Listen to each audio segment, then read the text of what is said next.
Next, we have David Muylle, a licensed builder in Lansing. He's been referred to a couple times already. He's going to talk more about some of the work that he's done.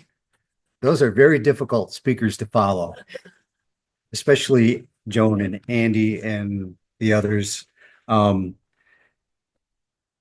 is true we owned a building in Andy's neighborhood, and of course, the smart thing to do is once he moved in was to sell it.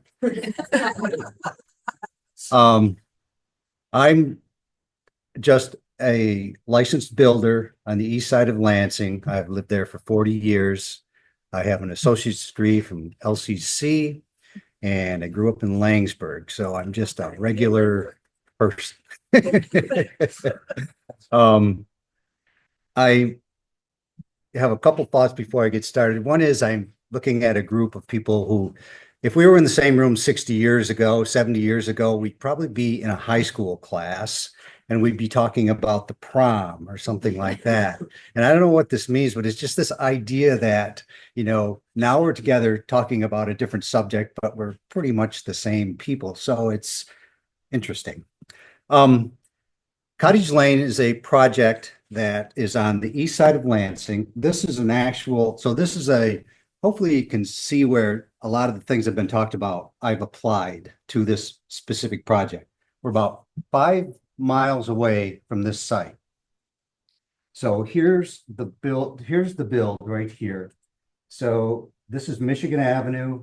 Sparrow Hospital is over here. Allen Neighborhood Center is here. Michigan State University is over here. So this is a real project that if you've got 5 minutes, you could drive by and you can get out of your car and you can walk through. So I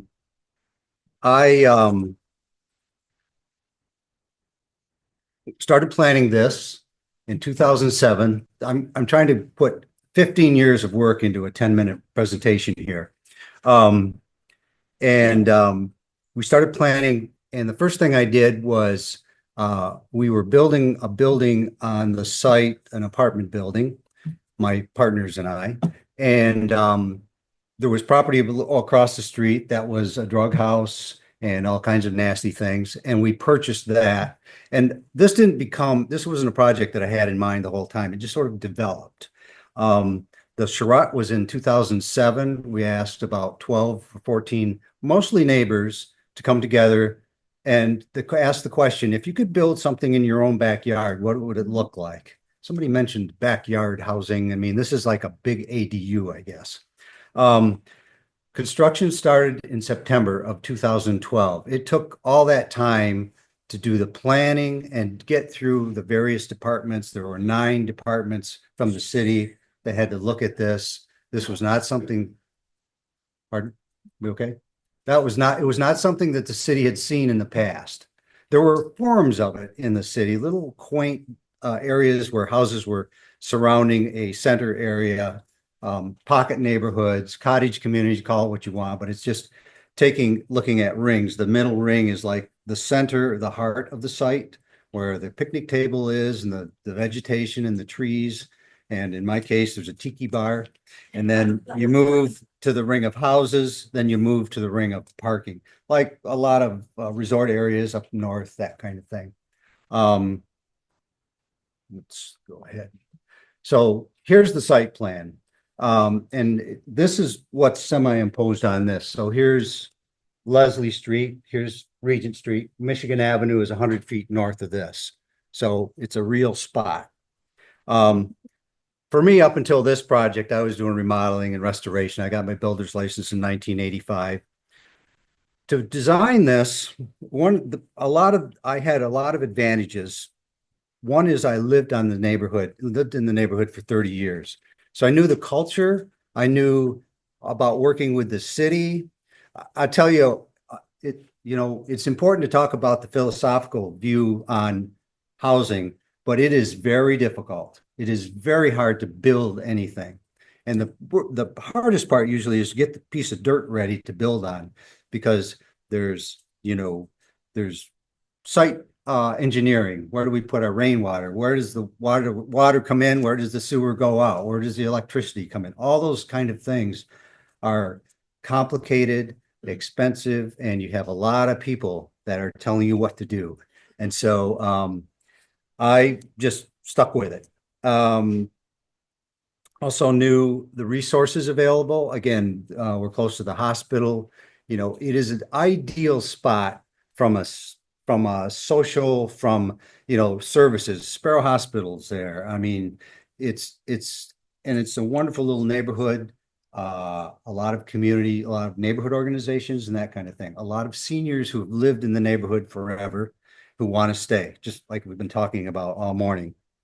Um, so I also have my own both my parents are gone now, but I also had my own parents who were aging, who I observed. I have my aunts who now live on the site. But so I was informed. I wasn't like I'm not a saint, and I've been trying to save the world. It's just, this seemed to make sense for me. Um,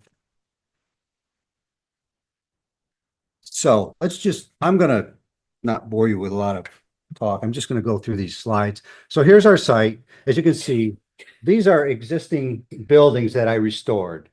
So those are not handicap accessible necessarily. I tried to do what I could, but just like Andy pointed out, this neighborhood was built out in 1915, 1920. It's 100 years old.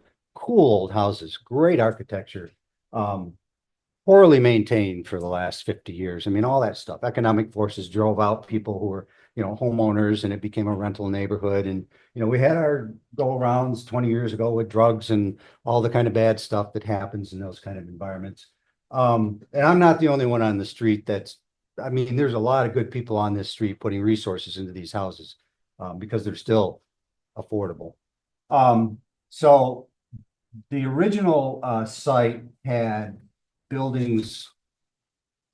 Remember to use this thing.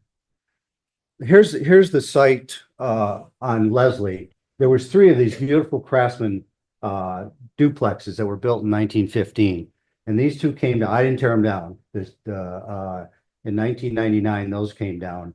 I did purchase this one a few years later. These two guy owned an attorney owned him, and he was refused to do anything with him. So city in their wisdom said, well, we'll show him, we'll tear him down.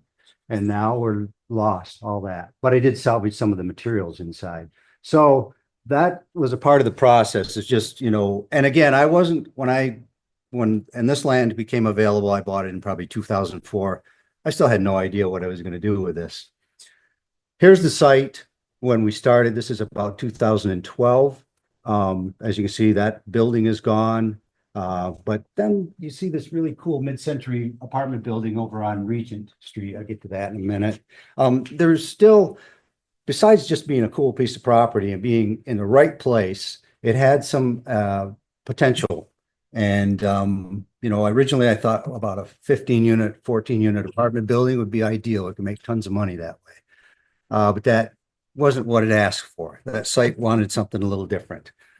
This is a site of the first building. This is 137 Leslie. And you can see this yellow house is one that we had restored. The site, like most Lansing, you know, it's clay with a little bit of topsoil, and it's low. And so like every time when it rained like it did yesterday, that was a lake in there. So all those issues have to be dealt with. So there's the site again, before we got really going. We brought in about 100 yards of sand just to get it up to a point where we could start to build on.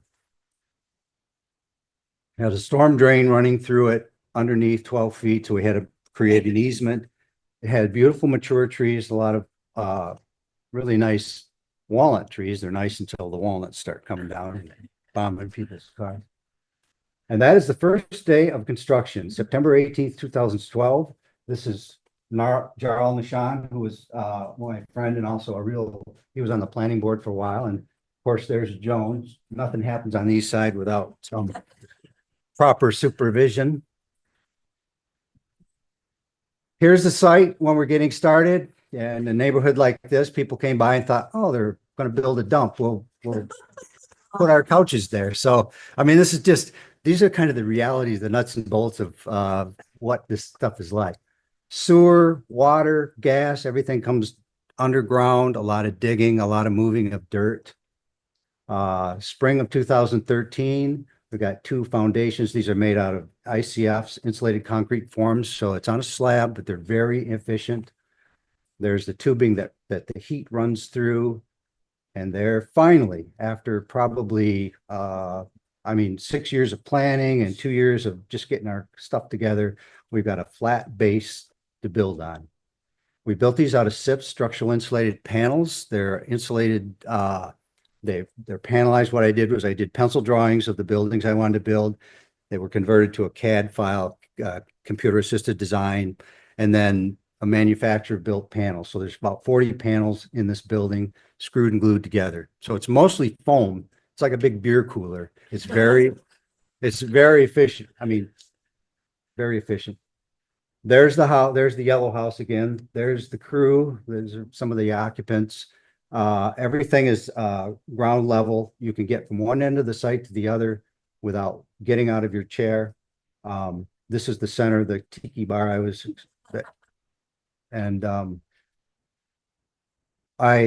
when I built these, I was interested in detail. There was someone that's talking about, we need to love our buildings. They need to be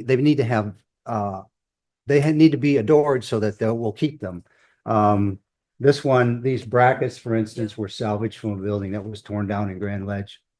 There is the site, and if you think about this whole site as one building, and each of the houses is a room. So you can see when we did this drawing, each of these actually has the floor plan of the new build. So by doing that, and what I did was I would design these, I'd take my drawing board out and I'd sit on the site and watch the sun come up and et cetera. And so a lot of the adjustments, like this step back, was so we could get a view out of this corner window. I mean, there was a lot of, again, I had a really great advantage of being able to do this on my own time schedule. So now we're going to go inside one real quick, and then I'm running out of minutes. This is 130 Regent Street. Delight. These must be delightful. So these are sculpture that I got from Scrap Fest. This is what you see out your front door. So on this particular, you come out your door and you can, there's no steps from here to any of the neighbors' houses. Windows placed so that you feel like you're connected with the outside. A lot of built-in storage, shelving, shower, typical roll-in shower, 5-foot radius. So everything is designed. That's the beauty of being able to build new, is everything is designed to accommodate electric towel bar, which I wish I had one of those in my house. One of the things about the design is these are not necessarily ADA compliant buildings. This is all private money. So we did what we wanted to do within all the other rules that were available. With a building, if you've got to make it, there's 2 things. The only 2 things that are important really is getting in the building and going to the bathroom.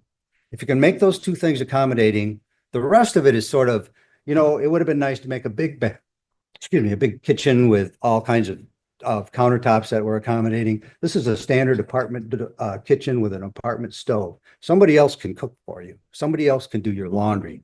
But the first 2 things are the key things. Okay, I messed up. This is my second to last slide. So the other thing we try to keep in mind is that a lot of these homes, grandparents are going to be living in them. And so we want them to be delightful to the occupant. We want them to be delightful to the passerby, and we want them to be delightful to the grandkids. So you'll see this little thing down here. What that is, that's a fairy door. And so when the grandkids, there's a, the mythological fairy door. If you need something or you put a little note in there, and then the fairy will pick it up. And so we also designed loft space in the top. So the whole idea, and the bar, the tiki bar and all that kind of stuff, the whole idea is you make these attractive to more people, everybody, and my time is up. Thank you.